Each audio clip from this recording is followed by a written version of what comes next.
From the alternative to the mainstream. From the ridiculous to the sublime. Ladies and gentlemen, we bring you the audio delight that is the After Hours Show with Basil and Mark. Ooh, we are smooth. I keep playing it. Oh yeah, we're just so smooth. Welcome to After Hours, everybody. Good afternoon. What do you think to the new intro? Good afternoon, Saudi Arabia. Saudi Arabia, our number one, yet again, downloaded country. Yeah. What's that all about? Oh, if you're listening to this, speaking of Saudi Arabia, I'm going to cover on this day later on, but I will start. Let me see if I can get this right. I think this is an Egyptian festival, but let me see. Shamel Nassim Karim. That will make sense if you speak Arabic. Nice. Is that a greeting or is it a holiday? Shamel Nassim is a holiday in Egypt. But I'm not sure if that carries to Saudi Arabia, but it's close, so I'm going to go with it. That's fine, Mark. Yeah. That's not a problem. So there we go. What's on your amazing block today? Oh, let me look at my professional piece of paperwork here. I've got all sorts of stuff here. Some of it is quite serious. Mm-hmm. Some of it is apocalyptic. And some of it is pathetic. Some of it's quite funny. Some of it's curious. Well, we spoke What do you think about that? Joshua Shapiro during the week. And we did. He had some words to say about apocalyptic dates, 2012. So. I know a guy who can't say apocalyptic. He says apocalyptic. Yeah, I was very close to saying You were close there. You nearly threw an autism spaz. Let's see, what's on mine? What have you got? You start. I'm very excited because I've been added to a group on Facebook by Andrew D. Basagia. Can you say it for me? I thought I'd just let you die. No. Basiaggio from Project Pegasus and Time Travel. Oh, and he personally welcomed me. Personally? And I would advise everybody to join the group. I thought you were going to say you would advise everybody to personally welcome you. That too. Yeah. On my block, I have John Titor, Time Traveller, as I'm talking about time travelling. Mysterious time traveller. Are there unmysterious time travellers? Well, he appeared on the... Are there run-of-the-mill ones? No, I think they're all pretty mysterious. That's what I was thinking, yeah. He appeared on the forums on the internet in 1998 when the internet was still quite young. I think you know quite a lot more about that than me, Mark. I was indeed on the internet in 1998 and before, a long time before. 1991 I was on the internet. I don't think I got onto the internet until 2006. Wow. Yeah. Yeah. But then also, you hadn't heard that you could see Jupiter. You weren't sure about the manning of the space station, and I learnt earlier that you didn't know what the Belgrano was. Well, I've forgotten what the Belgrano is. It's more forgetting than not knowing. That kind of is the same thing. It means I did know. You currently do not know. I did know, but I misplaced it. Yeah. Or you excused it. What was the internet like in 1998? It was a magical, mysterious place full of all sorts of interesting things. It was pretty crude. It was a little bit elementary. It was a bit long-winded to get on as well. You had to run a program to connect, then run another one for sort of TCP, and then another one for IP, and then something else. It was a very long-winded process. Okay. It was semi-automated, but it was good because there was no such thing as spam. There were no pop-ups. There were the websites. Put it this way: the websites were so few and far between that you could actually buy.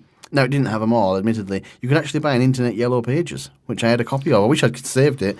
It was a big chunky book, 1,000 pages, with lots of listings for you to go and look at. Because remember,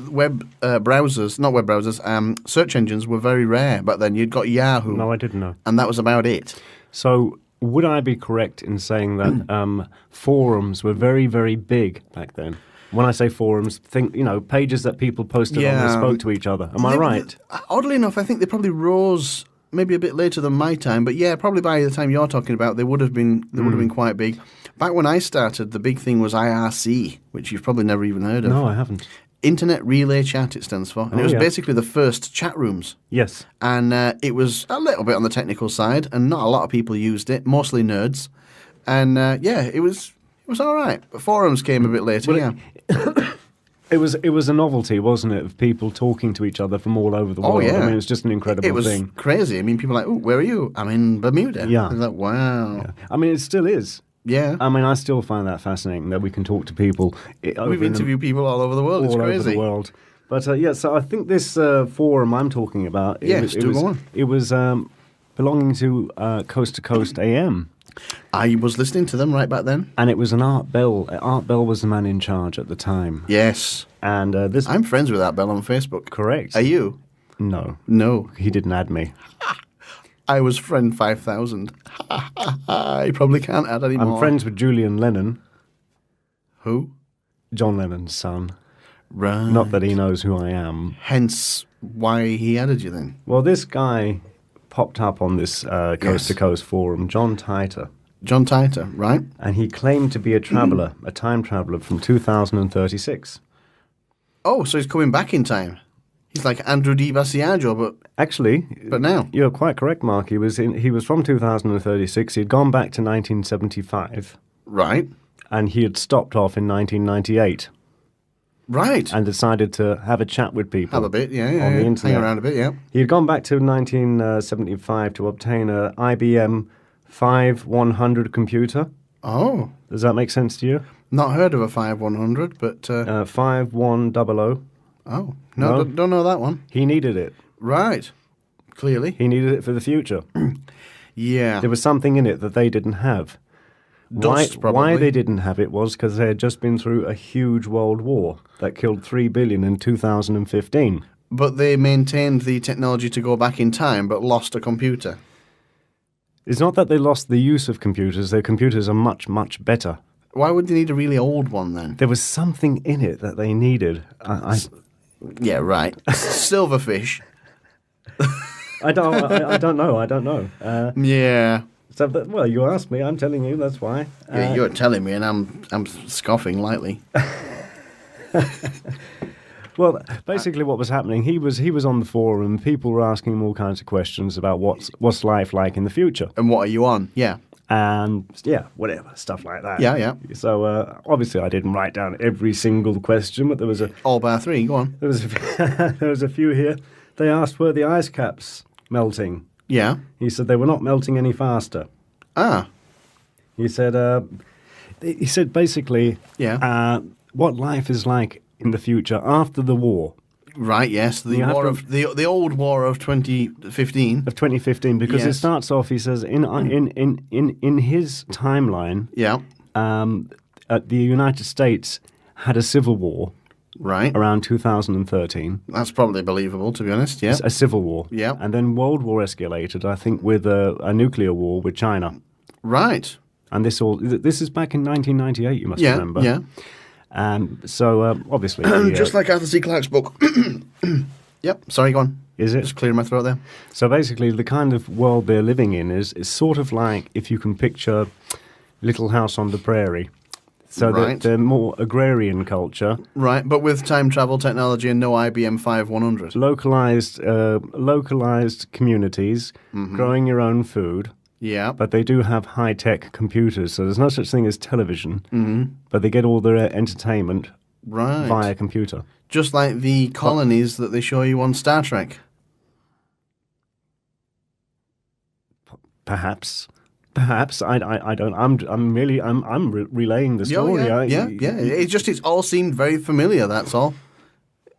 Okay. They have the colonies on Star Trek. Says here, they've got modern technology, but they like to plant the odd veg. He became a soldier at 13 and attended college at 31. So you joined the army very, very, very, very young. So they reinstated child labour in the future. Okay, yeah. He said hats are more common in the future. Thought we might be interested for hats. Hats. Interestingly... Headwear. Interestingly, Monty Python's Meaning of Life, the supporting feature, the Crimson Permanent Assurance, I'm sure everybody knows about this, they were asking the question, what is the meaning of life? And the answer that they came up with, people aren't wearing enough hats. I wonder what year that film was made. 1970. Probably. Next. I shall carry on. There are 5 presidents in 2036. Simultaneously? Oh, right. 5 presidents, which makes sense.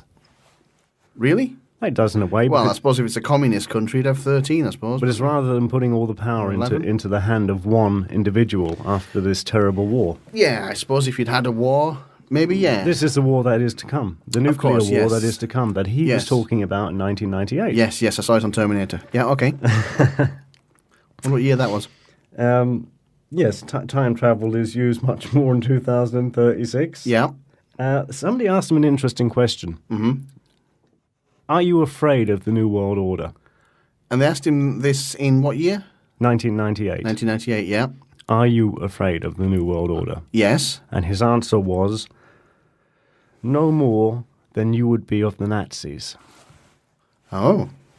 How interesting. Yeah. Right. So if you think of, as we are now, the Nazis were terrible, but are we afraid of them? No, because they're in the past. Supposedly, yes. They run Europe and they're still reigning over us, but other than that, they're in the past. Now, another thing I should point out about They changed the flag. See, he couldn't make predictions for this timeline because actually what happens when that's unfortunate, isn't it? What a startling coincidence. Isn't that really unlucky? Because when you time travel... Yeah, your memory gets erased. Tell me that's what he said. It's not what he said, actually. It's quite interesting. When you time travel, yes, you actually travel to a slightly varied version of your timeline. So it's actually a slightly parallel universe. Or some might say so events don't slightly happen. different so that you can't come back with any evidence of ever being anywhere. He had nothing to lose. Yes. He wasn't making any money out of this. I was going to say, but what did he have to gain? Well, you can go to the John Titor website and you will see the vehicle he travelled back in time in. It's not a DeLorean, is it? This is so out of Hollywood. It's something like a DeLorean with two huge power batteries. I swear this isn't rehearsed. You can tell. Another interesting thing he mentioned. Go on. He said, when he returned to 2036, he would return at the exact same moment that he left. Right. So the in the facility where he took off from, no time will pass for them, but he would have aged a year, however long he was away for. But it's quite common apparently for time travelers from the future to visit the Earth past. Right. Well, yeah. And that's all I have to say about John Titor. Right. Next. Well, it sounds very interesting, doesn't it? It's quite interesting. Yeah. Sounds like, yeah, it could have been lifted from a book. It could have been lifted from a number of books and TV shows of the era. I know all that, yeah. But, a little bit like Back to the Future, but, A little bit like Back to the Future, a little bit like Little House on the Prairie, if you mix it in with a bit of science fiction. Yep. And I think you'll find if you read Arthur C. Clarke's stuff, he talks about wars between America and China. I think he wrote those books in the 70s. It's looking very likely now. Not really. No? No. What about with America in the Middle East, Iran? America doesn't have the testicular fortitude to take on somebody like China. Well, no. Well, they may be mental enough. When I say they, I mean the people in charge, obviously, the mentalists. They've been pushing the boat out pretty, Yeah, the problem is nobody wins a nuclear war, and everybody knows that. It's like they don't care, though. They've cared so far. Okay, go on with your block, go on. Yeah. Right, okay. Speaking of politics... I'll throw this away, shall I? Just burn it. Yeah. It'll catch fire on its own shortly anyway. Right, yeah, speaking of politics, okay. I wanted to make a point, a little statement.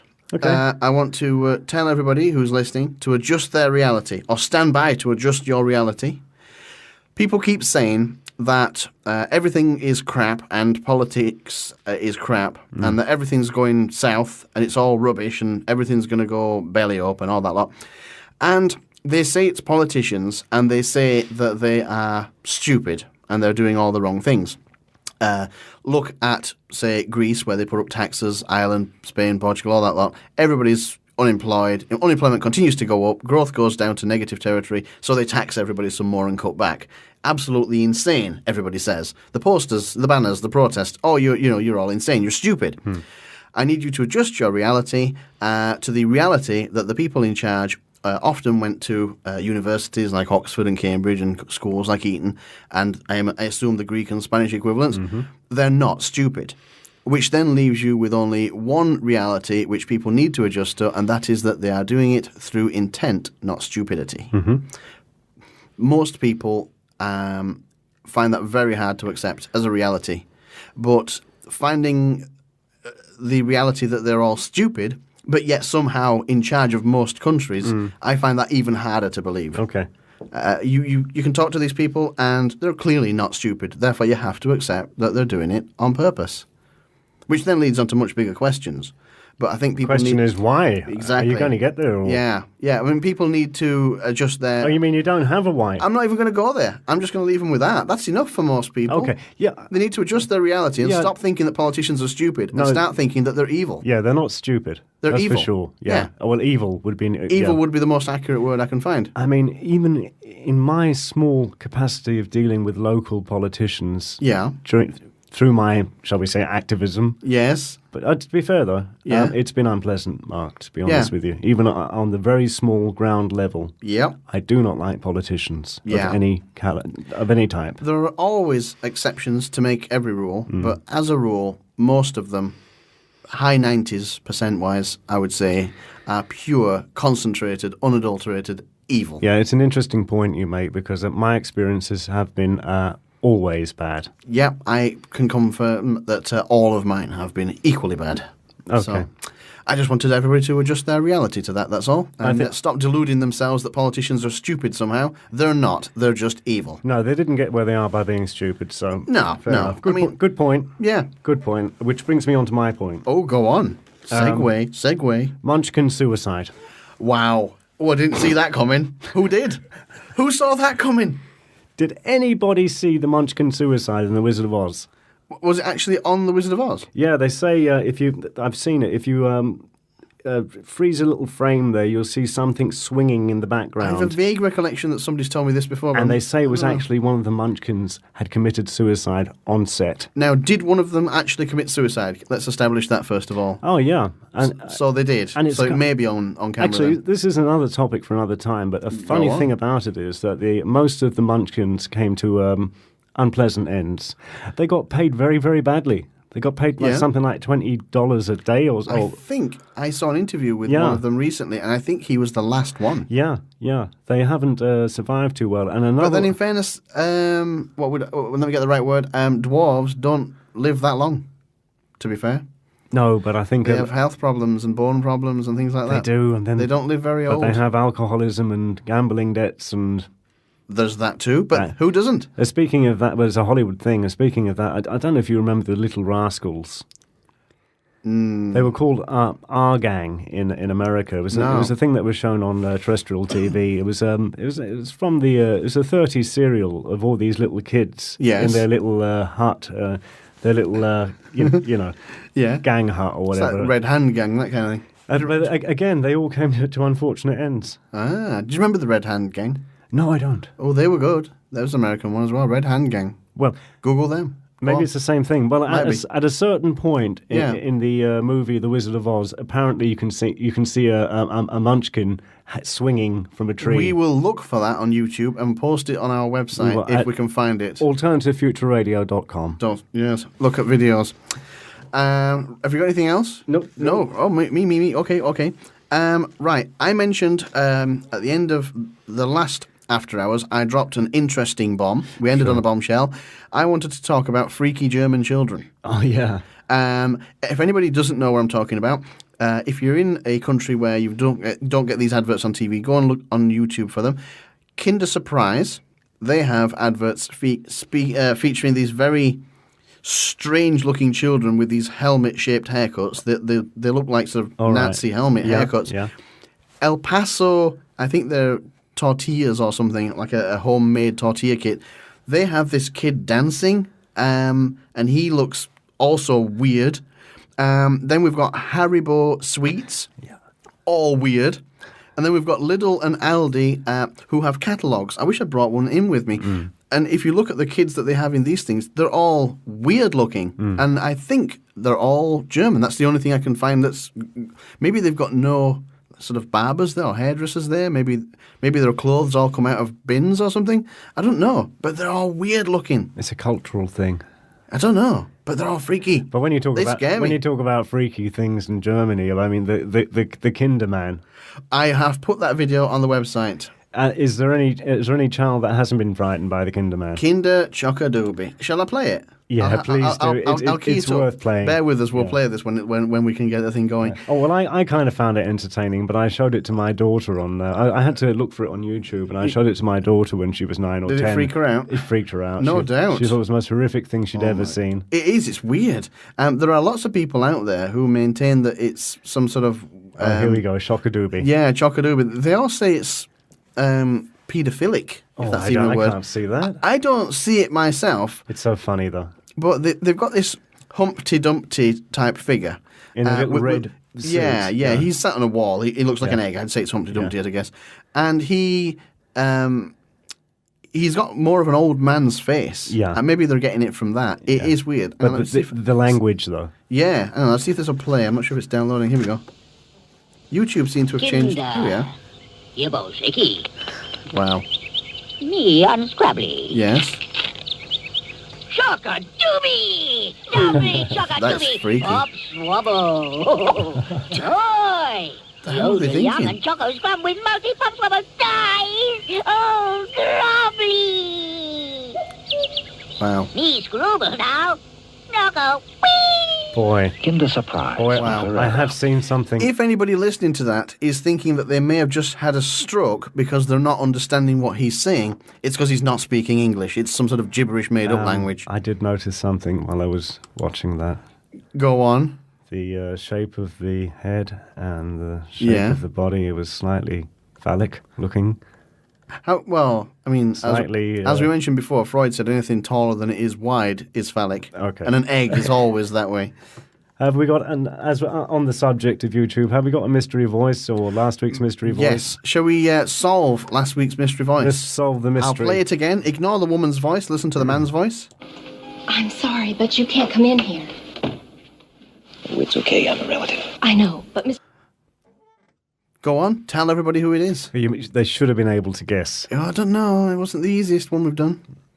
Tell them. Lee Majors. Lee Majors. Colt Seavers. Fall Guy. As the Fall Guy. Colt Seavers. Yeah. Not a clip I would have chosen, Mark, because I would have been more inclined to his previous program, The $6 Million Man. You would have been more inclined to that. I was a huge fan of. Yeah. Yeah, we all know about your homoerotic past. I think before that, he was in Bonanza. Was he? Bonanza was rubbish. Or The Big Valley, or one of those Western... I hated Bonanza. They were all pretty dire. Shall we play this week's mystery voice? Oh, yeah, let's do You're it. not going to get this one. Nobody's going to get this one. Let's go for it. I've gone for a really hard one this time. Here we go. I'm not going to play much of it. New commercial enterprise based on Earth. Only total failures need apply. That's it. That's all you're getting. I wouldn't get it. It's hard. There was a bell ringing there. That's a bit of a clue. Would it be allowable to say which network it was on at least? Yes, go on. Was it BBC or ITV? I thought you were going to tell me. Oh, I thought you knew. How the hell would I know? I don't know everything. Oh. I only know most things. Well... I think it might have been BBC. Big prizes. Massive prizes. Kudos, that's the main prize.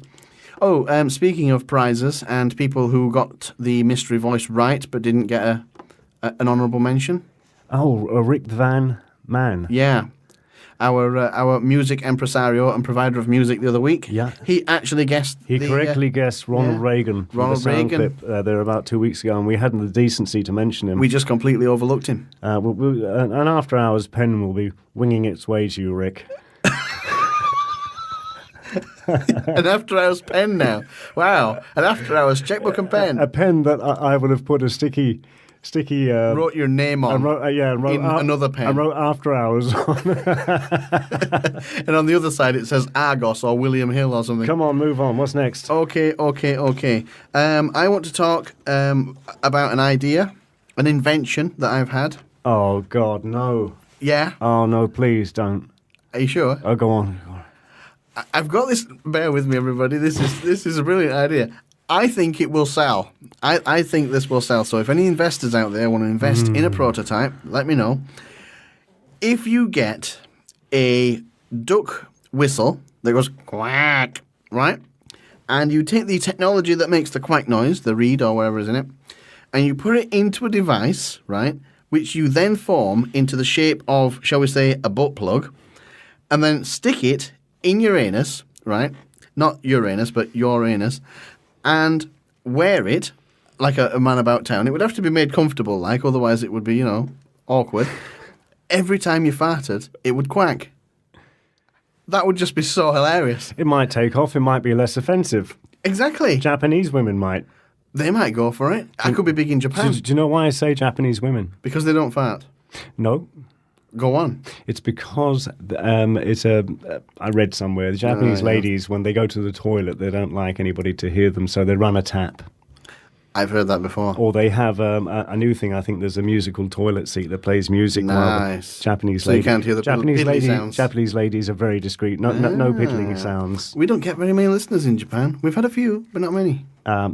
For obvious reasons, I think. I think we're a bit crude. Obvious cultural reasons, we're definitely not getting them now. No, we're done there. But yeah, that's my great invention. That's all I've come up with this decade. But speaking of war... Yes, speaking of war, yes.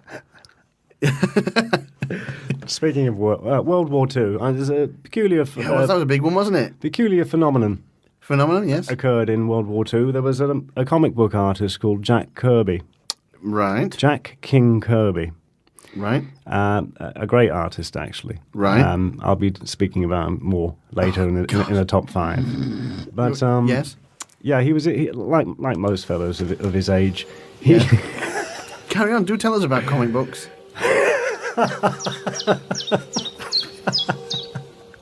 It's not about comic books. It's about him being an artist during World War II. Yeah, comic book artistry. Yes.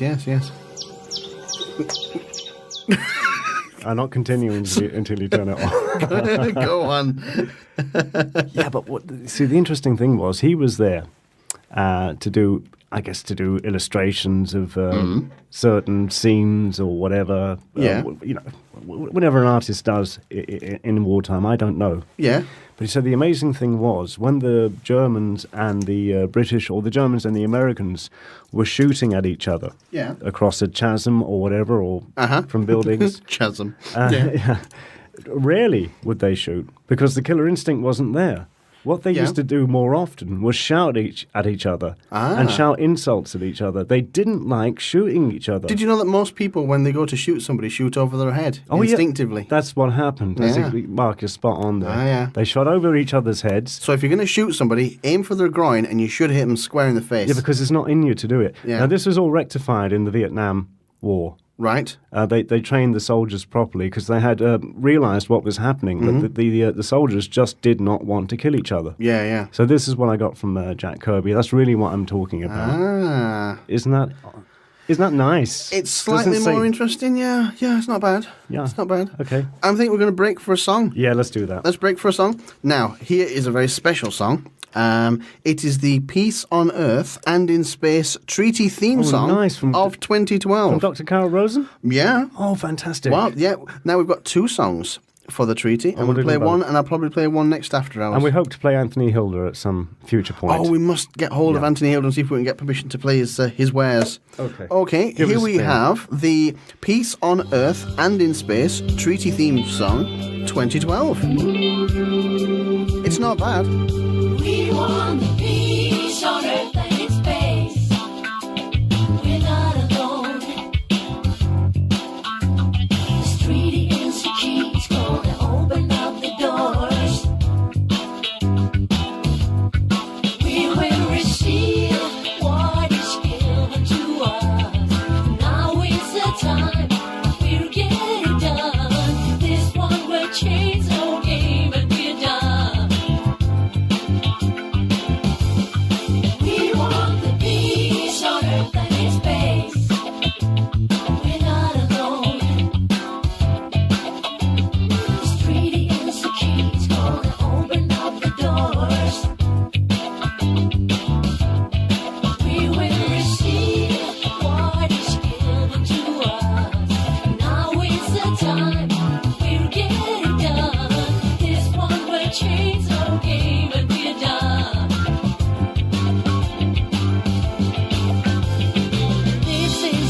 first time this treaty ever been presented.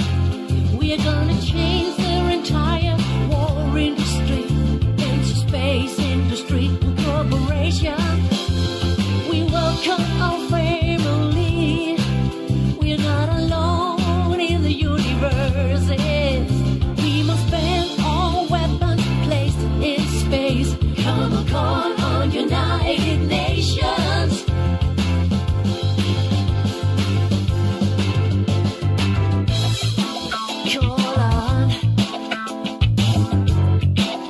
Call on United Nations. Oh yeah, yeah.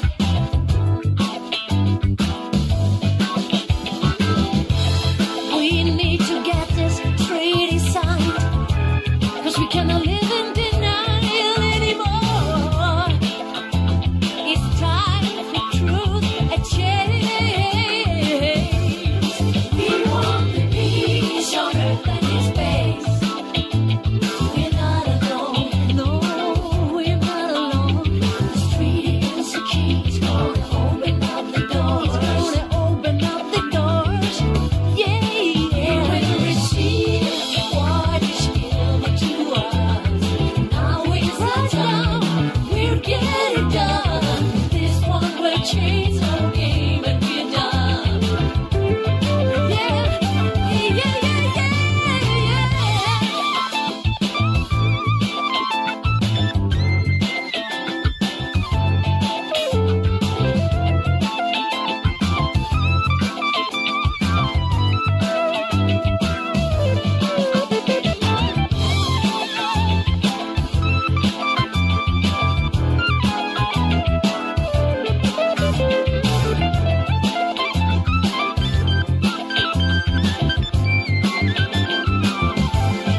We want the peace on earth and in space.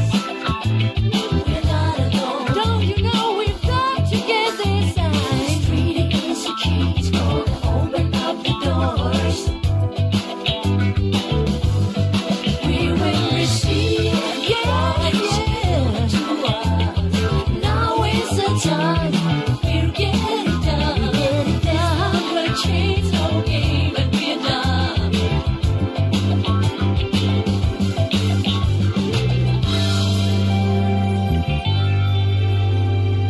Then with love, we're done.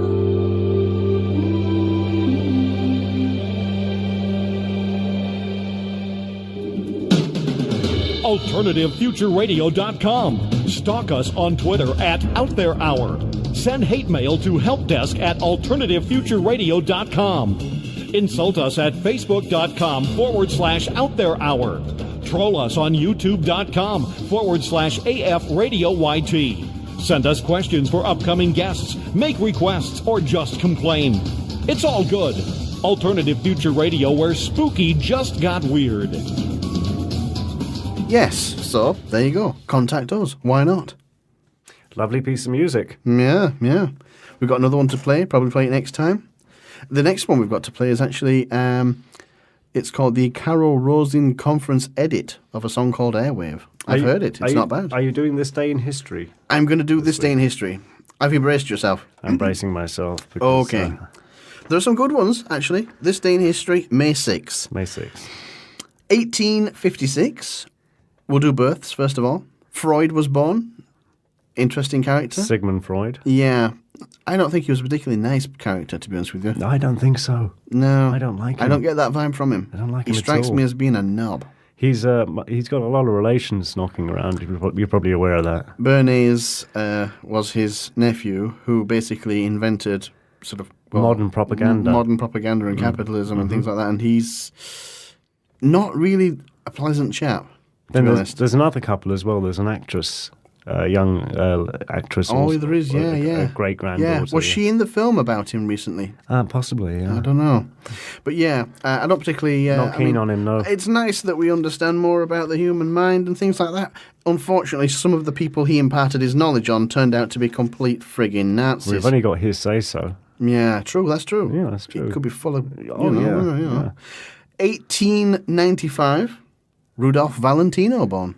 Ooh. Yeah. He was a silent film star. You took the words right out of my mouth. Glad somebody got them. 1915 is a good one. Talking Point, Orson Welles. Ah, interesting. Yeah. Orson Welles, one of his lesser-known movies, he played industrialist J.P. Morgan. Did he? He did. Wow. He did. And what was the name of the film? Do you know? The name of the film was all about Nikolai Tesla. A film about Tesla, and he played J.P. Morgan. Correcto. Of course, they were connected. I was watching something about this the other day. Didn't J.P. Morgan basically bankrupt Tesla and shut him down? They were payrolling him, weren't they? Something along those lines? Basically, what happened was J.P. Morgan had invested heavily in copper. That was it, yes. Which is how electricity was going to be supplied. Yes. And Nikolai Tesla was talking about doing it wirelessly. Which is such a crock. It really is. It's just such a load of rubbish. And so many people buy into this rubbish. One of the so many people buy One of the best insulators there is fresh air.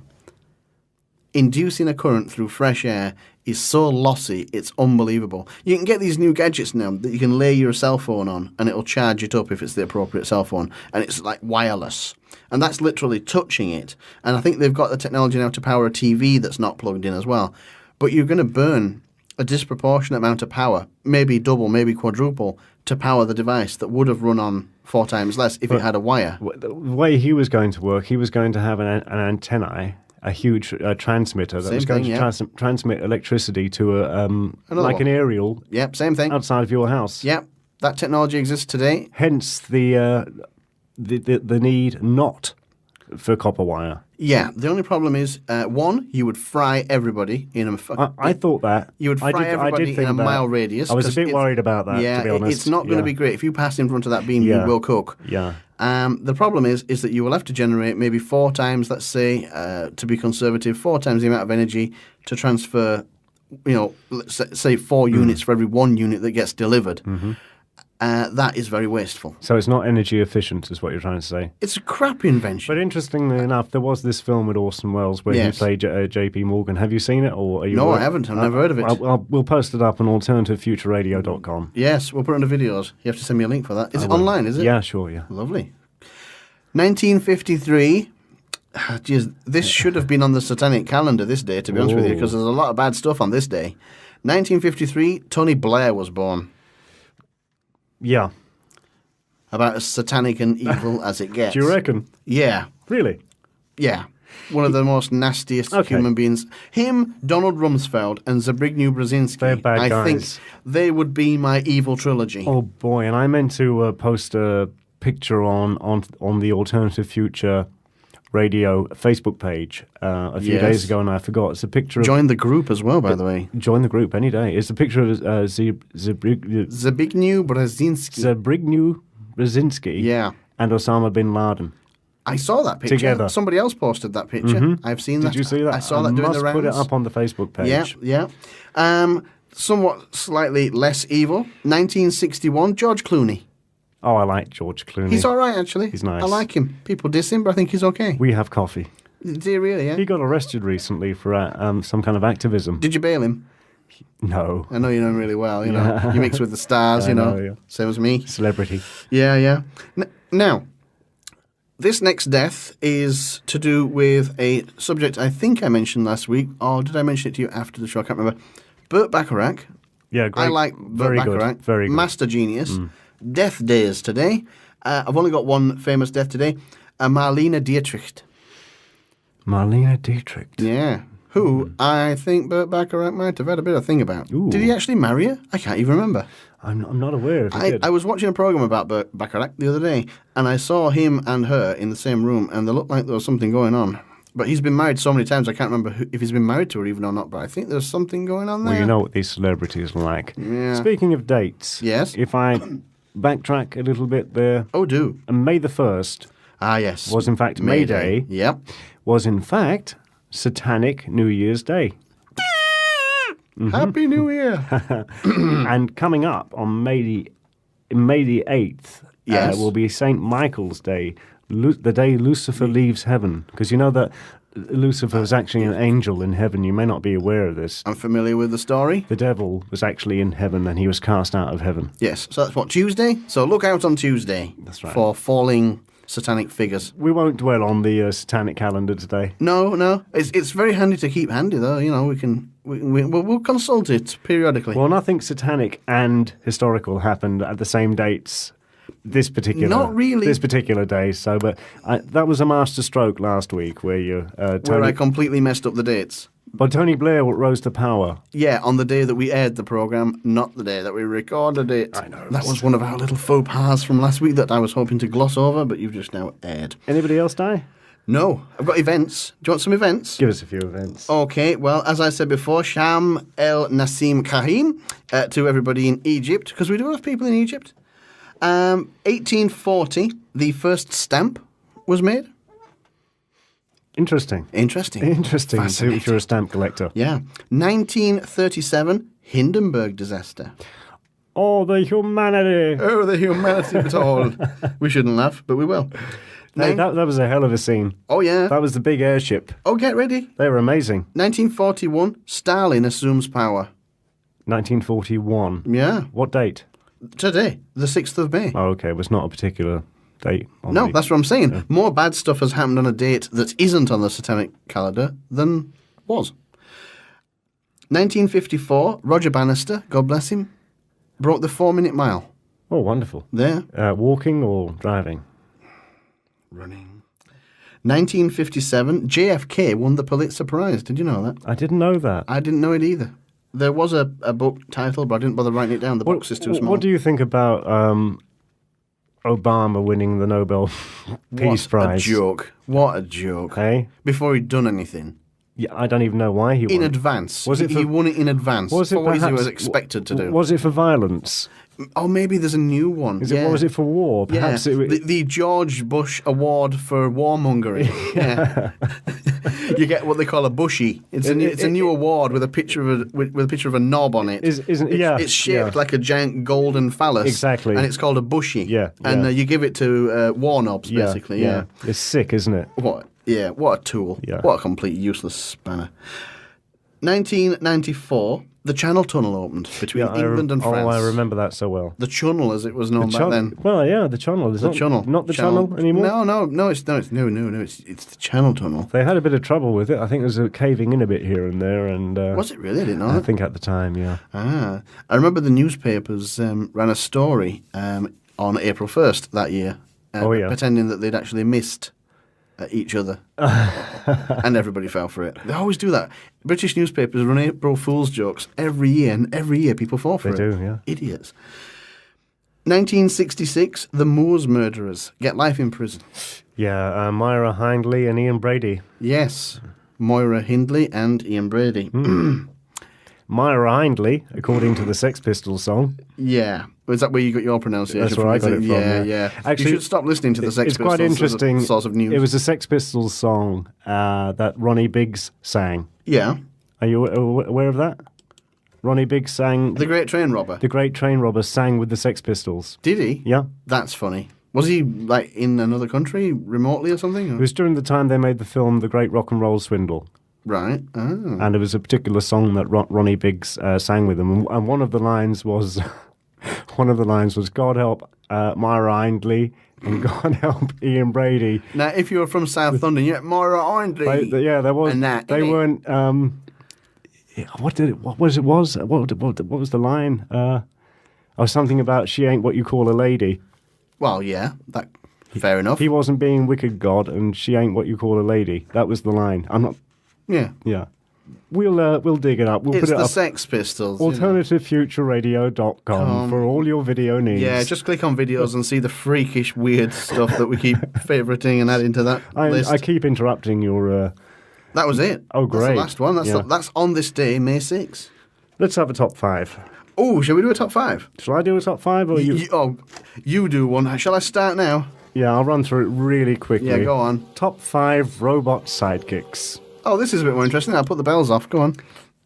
Oh, you thought it was interesting? That's more interesting. Oh, yeah. top 5 robot sidekicks. Yeah, robot sidekicks. Right. So I'll start with R2D2 because he's fairly obvious, you know. Yeah, Star I suppose Wars. technically he's C-3PO's sidekick. Yeah, He's a sidekick of another robot. He's a sidekick. I'll let you have it, though, because he is still a sidekick, I suppose. Yeah, it's pretty good. Yeah. Robbie the robot, lost in space. Go on. Warning, warning, warning, Will Robinson. Danger, danger, that kind of thing. Yeah, that's it. K9 from Doctor Who, obviously, the robot dog. Yes, yeah. I thought now for a bit of... Did the robot dog pee? No. On stuff? Only oil. That would be Only funny. oil. Crichton from Red Dwarf. Oh, yeah. Robot sidekick. Smeek. Yeah. I'm going to do this fast because it's a terrible top 5. Yeah. I'll just give you... I'm only doing it to give you the opportunity to do Tweaky from Buck Rogers. So off you go. Tweaky, Buck Rogers. Are you ready, everybody? Let's go. Hang on.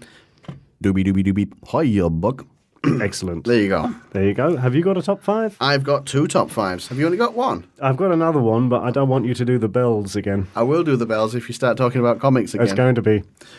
Yeah. If Kevin Smith is listening to this, he'll like that. He's into comics. I was listening to one of his podcasts earlier. Is he the artist? He is he is Silent Bob from Jay and Silent Bob. Yeah, something to do with Director. Mallrats or something. Yeah, loads of films. Do you know, Jay and Silent Bob. I didn't like those films. I thought they were quite good. He's pretty good. Really? And he listens to stuff, and he actually answers he comments on YouTube and stuff, and he gets really offended. Let's talk to him.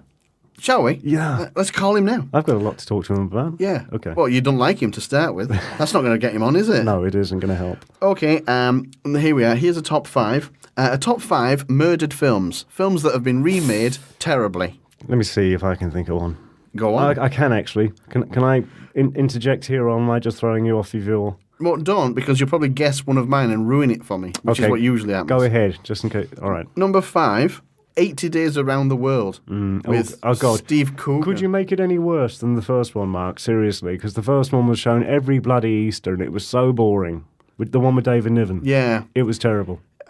Yeah, but the remake is worse. That's bad. We're starting bad and we're going downhill fast. Well, that's a good choice. Well done. Okay. Number 4, Arthur. I love the original Arthur. Dudley Moore, comic genius. It pangs my heart. The Moon in New York City, the original. When you get caught. I love that. Isn't it a fantastic song? Makes me cry. Guess who wrote it? Christopher Cross. No, he sang it. Burt Bacharach wrote it. No way. Yes, he did. It's all tying in, ladies and gentlemen. Tying in together. Tying in. Number 3, The Fog. Seriously, Ooh. John Carpenter, filmmaking mastermind stroke genius. Would you really go near one of his films with a bloody 40-foot pole? The original Fog was a damn good film. Yeah. Although, I've not got it on the list, but that Assault on Precinct 14, they remade that as well. That was desperately bad. Well, I didn't see the first one, so I can't comment. Oh, just don't touch things like that. But speaking of which, number 2, Planet of the Apes. Oh, I don't know, man. I take issue with you there. It was okay. No, I take issue. It was okay. If you'd never seen the first one, you would have watched it and gone, yes, that was a rather delightful Hollywood flick. I hope that didn't cost $400 million. However, the first 5 films, their chronology was so out of whack. The continuity, literally the whole films didn't actually have any continuity. They were all over the place. Listen, that's time travel for you. Yeah. But it was, But they did it bad. They messed it all up. That in itself made it quite entertaining. But I just think that the story on those was so much more detailed because they spread it over 5 films.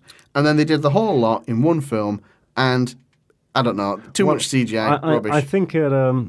I think it salvaged itself with the second film, the second modern ape film. Though. Oh, is there a second one? And it's really good. I haven't seen that. It's really, really good. I didn't know they'd made another one. It's a prequel to all of the films. For Christ's sake. No, it's very good. Yeah. All right. Now, number 1, hands down, far and away, won't be argued with. We'll come to blows with anybody who deviates from this. The first 3 Star Wars films. Oh, yeah. George Lucas, what on earth were you thinking? Couldn't agree more. If I ever meet George Lucas, I am going to pull his head off and crap down the hole. Just for those 3 films. The Hindenburg. Oh, the humanity. Oh, the humanity of it. Yeah, that was me watching Phantom Menace. Oh, the humanity. Are people going to die here? Yes, George Lucas. That's who's going to die here. Oh, God, what on earth? Great, you're right. You're spot on there. And, I actually, you know me, I like a bit of Star Wars. Yeah. I probably know all the words to them, in fact. Most men of our age, if they're not a Star Wars fan, there's something seriously wrong with They them. died young. Yeah. I watched the first one, Phantom Menace, with great anticipation. Thought, wow, this is going to be fantastic. And then I had the sinking feeling. Then I grew in the force, the dark force inside me grew to hate George Lucas. I let the hate flow through me. Then the second one came out, and I thought, oh, maybe he's listened to the fans who hate him so much and email him constantly and tell him what an idiot he's been. Yeah. And maybe he's made an even better film this time for the second one. Watch the second one. It was worse than the first one. The third one came out, and listen to this, boys and girls. I didn't even bother downloading it. I didn't go to the cinema to see it. I didn't buy it on DVD. I didn't rent it on DVD. I wouldn't get it on Netflix even if I had an account. I wouldn't even BitTorrent the film because it's not worth burning to a disc. That's how crap I imagine it is. It was better, but it was still bad.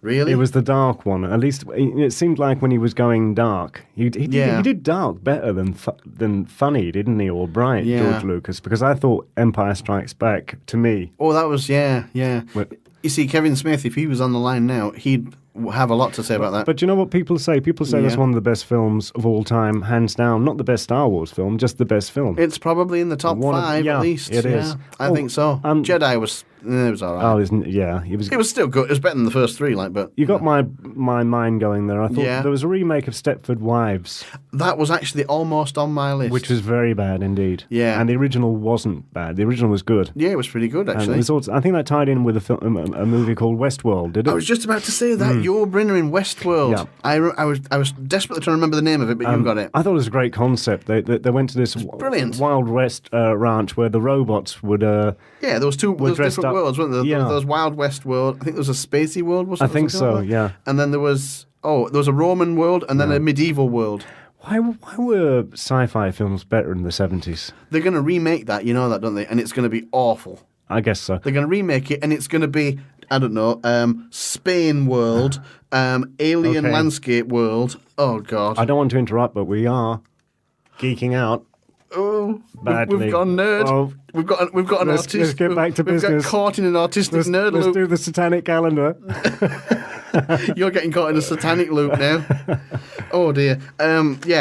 So that's my murdered films list. Go on, I've got one other top five. I'll give you a top five. Go on, do it. Because it's I was talking earlier about this artist, this comic book artist called Jack Kirby. Yes, the comic book artist. Yeah, and you said I'm nerding out. And he basically he would have designed most of the major superheroes that you will see in blockbusters today. Really interesting. Yeah. This guy never got a penny from it. Aha. He never got. There'll be no money going to the estate of Jack Kirby. Right. So I'm going to. He didn't invent the Kirby cleaner, did he? No, I'm going to mention 5 characters that Jack Kirby designed and what would you say? Designed, not invented. Created. Yeah. Great word. Here's one. Now, this is his family will get no money from this. Yes. Iron Man. Jack Kirby. Yeah. Who sang Iron Man? Was that Metallica? It was Black Sabbath. Was it really? Yeah. I am Iron Man. We know how much Iron Man has grossed in the recently. Yeah. Captain America. Captain America. Yeah, they took a little bit of money, didn't they? Fantastic Four. Yeah. He created them. Yeah. Silver Surfer. Yeah. The X-Men. X-Men, not bad. This poor bugger got no money out of them at all. I'm not. He's dead now. He died in the 90s. Well, ain't getting money now, is he? No. Sorry, you're not a fan of. I'm not a fan generally of comic book conversion films. Some of them are okay though. I like the X-Men series; they were all right. The others, not so much. Oh, by the way, when I was doing my bit of research about I wasn't told there was research of who Kirby created, or co-created at least, and this is way back in the 60s. Wasn't Obama, was it? I did a top 5. Yeah. But there was 400 characters for Marvel Comics he created. Good grief. So basically all of them. Yeah, so I'll absolutely move on from that because I know it's boring. Are you getting nerded out? Yeah. Yeah. Okay, what have you got? Do you want my top... Well, actually, I said top 5, but really I think there's 7 on here. Top 7 medical myths that even doctors believe. I ripped this blatantly from livescience.com. These are in no particular order because I failed to write the numbers next to them in time. Shaved hair grows back faster. Not true. Not true. Not true. You should drink 8 glasses of milk per day. No, I don't think you should. Not true. No. It's just not true. No, why would you? Drink eight glasses of anything a day. Maybe you're a fish. Yeah. Fingernails and hair continue to grow after death. I thought that was true. It's a myth. Is it really? Medical myth. Nobody believes it. You're going to like the next one. We only use 10% of our brain. Oh. It's a myth. What idiot? 3% in your case. What idiot said that on the Out There Hour recently? Was it you? Was it me? So what percentage of our brain do we use, as I say? Or... I don't do that level of research so that I can actually answer those questions. I'm going to keep quoting that because it sounds good. Yeah, it's not real. Reading in dim light ruins your eyes. Imagine it would. Doesn't. Medical myth. Good. It's just not true. Eating turkey makes you drowsy. Myth. Complete myth. I never heard that. Complete myth. And the last one, this must have been written a while ago because this has actually been done away with in England, but not in Ireland, or I'm not sure about America. Cell phones are dangerous to use in hospitals. Complete myth. They're dangerous to stick right beside your head where the radiation's going into your brain. Yeah, but that goes for anywhere, not just hospitals. Oh, yeah, that goes for anywhere. Yeah, but there was a myth that they were dangerous in hospitals. I always said it was rubbish. Speaking of... is that the last one? Looks like it. Speaking of hospitals, it was quite interesting. The health drink, when I was a kid, the thing to get you back up. Lucozade. Lucozade. Oh, it was awful. Yeah, but Lucozade is completely banned from hospitals, did you know, in the Republic of Ireland. Really? Oh, you're not... How can you ban something from a hospital? It's not a free state. Well, they don't like to see you bring in Lucozade. I'm going to bring it next time I go. I'm going to buy some special and drink it while I'm walking around the wards. Oh, well, I mean... I sometimes walk around wards. I don't know anybody who's ill. I suppose banned is a strong word, but they would rather not... Discourage. They would discourage bringing in Lucozade, and Lucozade used to be the thing to get you back... Is it because it's full of sugar and hideous? It's very full of sugar, isn't it? Does it turn your hair ginger? Well, I'd like to start that as an urban legend. Another medical myth. Maybe we could delete 7 and then start 7. Have you got another one? Lucozade makes your hair go ginger. Have you got another one? No. I thought you had another top 5. That was it. Murdered films and medical myths. What do you want? Seriously. I think we'll do a YouTube video. YouTube video? Yeah. Let me see. Well, we did Chocodooby. We've got a lovely video on the website of the Lobster family. Not entirely politically correct. All it is they have... a disfigurement on their hands. I mean, instead of having 5 fingers, they've got 2... Well, claw effect things? They're fingers, Two really. long fingers in the shape of a claw. They look more like parsnips, but yeah. There's also another... I don't know what you would call it. It's not a disfigurement, but there is a certain family in Brazil who grows hair all over their face. Oh, yeah. Okay? Yeah. And they look a bit like werewolves. Werewolves, yeah. But here's a shocker for you. They're not. They're not werewolves. Okay. But I was on a bus in London, and a few children got on, and they had the same thing. They had hair all over their face, and I thought, my God. Good luck. Yeah, good luck in life, children. Good grief. Good luck in life. And we thought the freaky German children were bad. Chocodooby. Yeah, Chocodooby indeed. Now... I think it's actually Chocodooby, not... It's choc. Is it? Yeah. It's made of chocolate. Why would it be Chocodooby? Because the Kinderman just says everything in a weird way. It's made of chocolate. Could we get a transcript of what the Kinderman is saying? You could write your own. I'll do that. For next, you do that. For the next Out There Hour. Yeah, that should be good, yeah. What about... No, in fact... Actually, we've not got long left. Shall I go for it? Shall I not go for it? What about psychic Chinese children? Go for it, because it's not that interesting. I only pretended to be interested. Yeah, thanks. I don't know a lot about this, but I was talking to somebody the other day who did, and they talked... they know a little bit about it. Apparently, there are some children in China who are psychic, and the government, in their communistic way, stuck them all in one classroom together to see what happened. Uh-huh. And apparently they're all very psychic, and they're all getting on swimmingly, I'd imagine. But, as an experiment, they put some, in quotes, normal children in with them, and the normal children started to become psychic too. You didn't tell me that. That's interesting. I added that to it for added effect. Is it true? It is, yeah. Well, apparently, according to the Chinese government, it is, yeah. Well, how did they find out they were psychic? What psychic things? I suppose they were just... I don't do research and details. I just do sound bites. Listen, basically, what they would have been doing, they would have had cards. And they would have said, guess what's on the card? And there would have been shape on the card. Yeah. We should try that. Yeah, we should. Do you think we should do it with all of our guests? I'm just going to say a word. Yeah. We're probably running out of time here, are we? Oh, we've got a few minutes. I'm just going to say a word. I'm just going to say a name. I'm just going to say Foster Gamble. Foster Gamble. I was going to say, shall we talk about the guests who are coming up? Foster Gamble. Foster Gamble, everybody. The Out There Hour has managed to... The Out There Hour convince is coming home. We have got we have got some mega guests this month. I'm just bringing it up now so I can get a compiled list of them. Let's read them out as they scroll. I don't want to offend any of them, but probably Foster Gamble is probably the biggest. He's a bit of a scoop. Yeah. However, we've got Kevin Annett. He's coming. He's. Oh, that's going to be something I'm most interested in. Industrialized. Paedophilia, really, and abuse. Yeah, I know. There's no nice way of putting it. Not really. Justin Mainhart. He's going to be very interesting. We've had a good conversation with him already. We're having him on because he's died. Twice and come back to life. But actually, we were talking to Justin. He's also a stand-up comedian. He's very entertaining. Yeah. Now, we're going to get Dr. David Hunt back on as well. He's going to come on and talk about seasonal disorders. Yeah. Let me see. Oh, we've already done that one. Must remove that one. Oh, Paul Garicio. We must ask him how to pronounce his name. Predicting the future. Yeah, Merlin Project. Not too bad. He that's always got my headphones caught in the mic. Yeah, only you. He uses events from the past to predict the future. Let's have a look who else we've got coming up. We're still hoping we could get Andrew Di Basiaggio on. We're still going on back there. Ooh, of course. Well, we do have. We've got a good lady coming on. Very lovely. Colleen Thomas, everybody.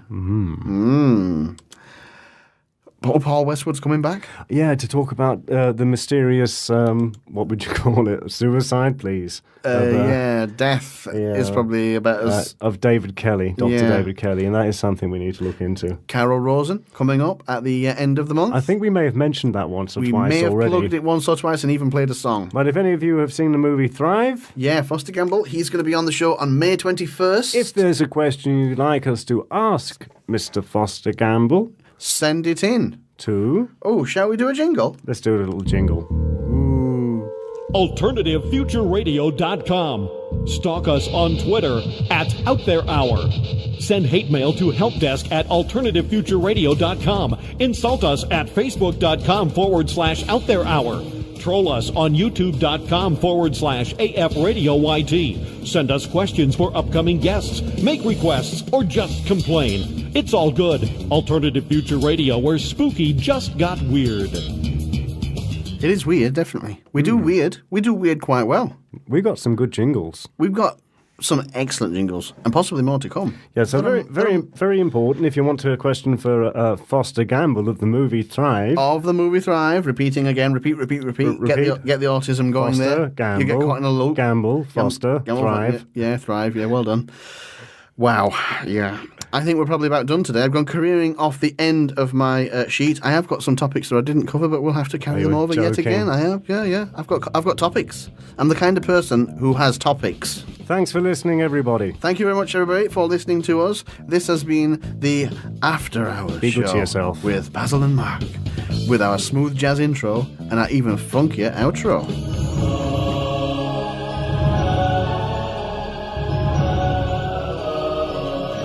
You're listening to Alternative Future Radio, home of the weird, resting place of the paranormal. We'll take you to the furthest reaches of the galaxy and beyond. Strange phenomena, aliens, psychics, cryptozoology, conspiracy, holistic health, and UFOs. Alternative Future Radio, where spooky just got weird.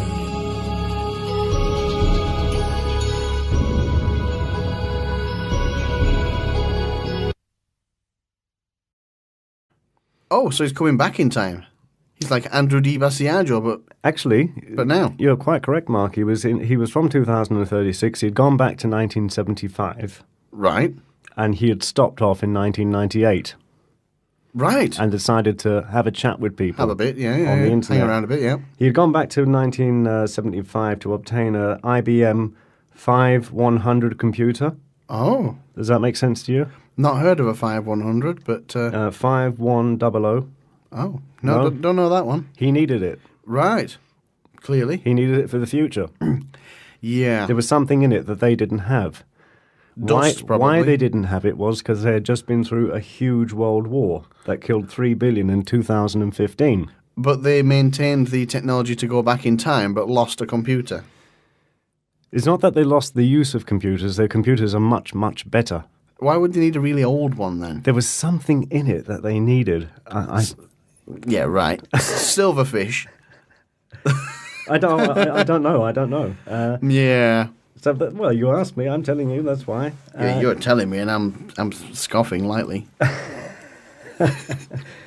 Well, basically, what was happening? He was on the forum. People were asking him all kinds of questions about what's life like in the future, and what are you on? Yeah. And whatever stuff like that. Yeah. So obviously, I didn't write down every single question, but there was all bar three. Go on. Was indeed on the internet in 1998 and before, a long time before. 1991, I was on the internet. I don't think I got onto the internet until 2006. Wow. Yeah. But then also, you hadn't heard that you could see Jupiter. You weren't sure about the manning of the space station, and I learned earlier that you didn't know what the Belgrano was. Well, I've forgotten what the Belgrano is. It's more forgetting than not knowing. That kind of is the same thing. It means I did know. You currently do not know. I did know, but I misplaced it. Yeah. Or you excused it. What was the internet like in 1998? It was a magical, mysterious place full of all sorts of interesting things. It was pretty crude.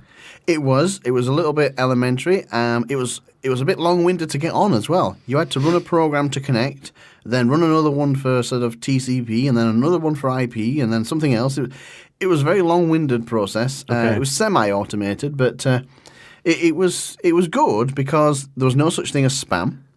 There were no pop-ups. There were the websites. Put it this way: the websites were so few and far between that you could actually buy. Now, it didn't have them all, admittedly. You could actually buy an Internet Yellow Pages, which I had a copy of. I wish I'd saved it. It was a big chunky book, 1,000 pages, with lots of listings for you to go and look at. Because remember, search engines were very rare. But then you'd got Yahoo. No, I didn't know. And that was about it. So, would I be correct in saying that forums... Yes. Mm-hmm. Some of it is apocalyptic. And some of it is pathetic. Some of it's quite funny. Some of it's curious. Well, we spoke to Joshua Shapiro during the week. And we did. He had some words to say about apocalyptic dates, 2012. So. I know a guy who can't say apocalyptic. He says apocalyptic. Yeah, I was very close to saying You were close there. You nearly threw an autism spaz. Let's see, what's on mine? What have you got? You start. I'm very excited because I've been added to a group on Facebook by Andrew D. Basagia. Can you say it for me? I thought I'd just let you die. No. Basiaggio from Project Pegasus and Time Travel. Oh, and he personally welcomed me. Personally? And I would advise everybody to join the group. I thought you were going to say you would advise everybody to personally welcome you. That too. Yeah. On my block, I have John Titor, time traveller, as I'm talking about time travelling. Mysterious time traveller. Are there unmysterious time travellers? Well, he appeared on the... Are there run-of-the-mill ones? No, I think they're all pretty mysterious. That's what I was thinking, yeah. He appeared on the forums on the internet in 1998 when the internet was still quite young. I think you'd know quite a lot more about that than me, Mark.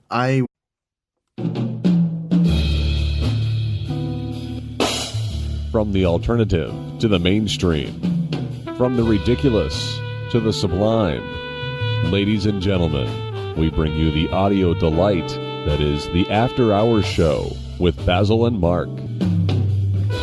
Ooh, we are smooth. Keep playing it. Oh, yeah. We're just so smooth. Welcome to After Hours, everybody. Good afternoon. What do you think to the new intro? Good afternoon, Saudi Arabia. Saudi Arabia, our number one, yet again, downloaded country. Yeah. What's that all about? Oh, if you're listening to this, speaking of Saudi Arabia, I'm going to cover on this day later on, but I will start. Let me see if I can get this right. I think this is an Egyptian festival, but let me see. Shamel Nassim Karim. That will make sense if you speak Arabic. Nice. Is that a greeting or is it a holiday?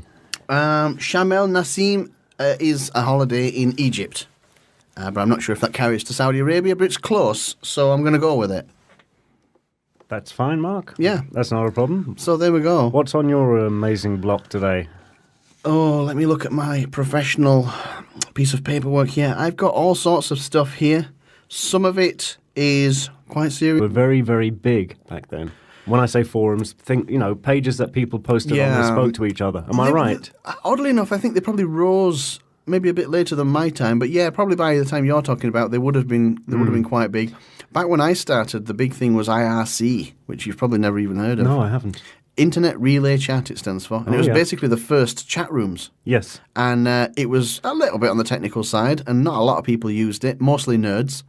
And it was all right. But forums came a bit later, It was a novelty, wasn't it, of people talking to each other from all over the world. Oh, yeah. I mean, it was just an incredible thing. It was crazy. I mean, people were like, "Oh, where are you?" "I'm in Bermuda." Yeah. Like, wow. Yeah. I mean, it still is. Yeah. I mean, I still find that fascinating that we can talk to people. We've interviewed people all over the world. It's crazy. All over the world. But so I think this forum I'm talking about, it was belonging to Coast to Coast AM. I was listening to them right back then. And it was an Art Bell. Art Bell was the man in charge at the time. Yes. And I'm friends with Art Bell on Facebook. Correct. Are you? No. No. He didn't add me. I was friend 5,000. I probably can't add anymore. I'm friends with Julian Lennon. Who? John Lennon's son. Right. Not that he knows who I am. Hence why he added you then. Well, this guy popped up on this Coast to Coast forum, John Titer. John Titer, right. And he claimed to be a traveller, a time traveller from 2036.